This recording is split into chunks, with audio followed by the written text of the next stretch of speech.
Well, when in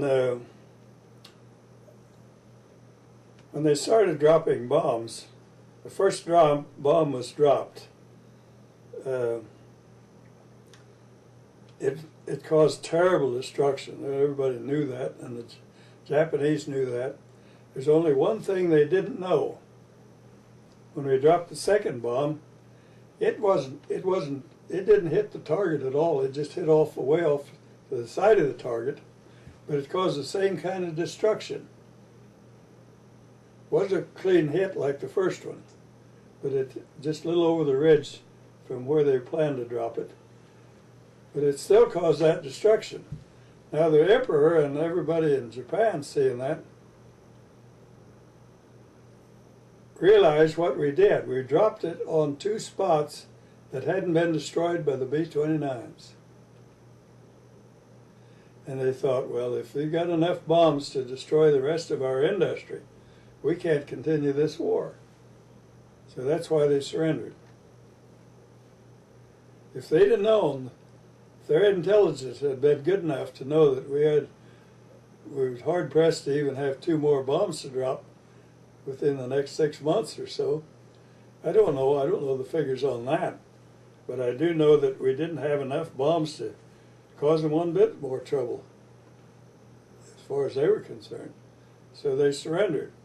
But if they had known exactly how many bombs, if they'd known all about how our program was, if they'd had the intelligence and known that we couldn't destroy all their industry, they wouldn't have surrendered when they did. They didn't force us to invade. We didn't invade, and we saved a lot of American lives by not invading. And so I'm not going to accept any of these people that tell me that there's a lot of historians that are trying to rewrite history now. And what they're saying is that, and one of them is down here at Stanford University, that writes articles for the history papers, and he keeps saying that it was wrong to drop these bombs because Japan was ready to surrender. Well, in the position I was in, there was nothing in I had that indicated they were ready to surrender. And so I'm pretty sure the bombs caused them to surrender. And that was pretty well proven because part of the military tried to capture the emperor after he ordered the bombings, ordered the surrender of Japan. So there's a lot to be written for these history boys. If they really want to work, they can follow up on some of the things I'm telling them now, like they did when I wrote this report that they have on the internet now.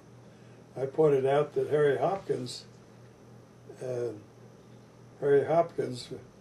may not have been a Russian agent, but he was acting just like one, because he was giving all of Southeast Europe to Russia for an occupation zone.